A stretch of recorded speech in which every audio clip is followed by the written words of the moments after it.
Hi, you're here sewing with Cody, and today we're on the bernette b38. And in this video, we are going to go over the different feet that come with the bernette b38. So let's get started.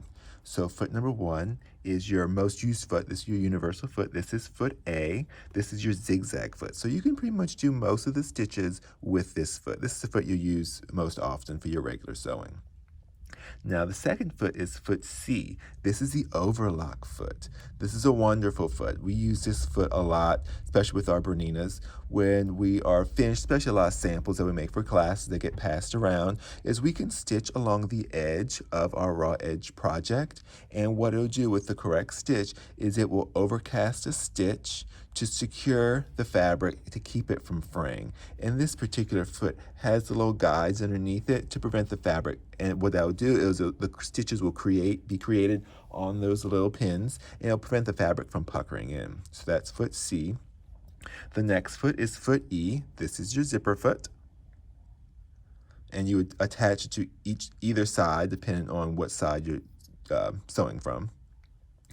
And then we have foot F. Foot F is another very, very useful foot. We've used this to create a lot of our decorative stitches. So what makes this foot unique compared to foot A is foot F, the center portion of the foot is raised, so it doesn't quite come in contact with your stitches. But what that does, especially with some of our satin stitches and our thick decorative stitches, is it doesn't allow the stitch to get caught on the foot, and then you're just stitching over stitches and you've got this ball of mess. So that's foot F. And that's your satin foot. Now foot F2 is almost identical to foot F, except it's an open toe. So you can see here, so you'll be able to, especially if you're doing if you're doing any applique with blanket or satin stitches, this is perfect because you can see everything, the raw edge of your applique fabric and everything right before you start stitching it. Now the next foot is foot G. So foot G is our blind hem stitch foot. So it's adjustable. That's what this little wheel's for. And you can move this little guide back and forth depending on how tight you want that blind stitch to be and how much you want it to show, how much you need to catch. So foot G is a wonderful foot when doing blind hem. Either it's for curtains or for like dress pants.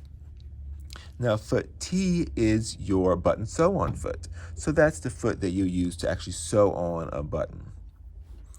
And then last but not least is our foot R, which is our buttonhole foot. So this is you would use this foot with stitch 10 on the machine, and we have a video showing how to create buttonholes. But so all the stitches that you'll be using with these feet are all listed in your little pamphlet with all your different stitches. And when you change to a certain stitch, it's going to tell you what foot to use. So like this particular stitch says use foot A.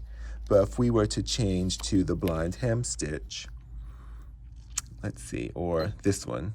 So stitch 8, we can see here it's telling us we need to use foot C because this is a overlock stitch. So you can see it on the machine here. Stitch 8 is your overlock stitch. So depending on what stitch you're working with, it will tell you if you need to change to one of these feet listed below here.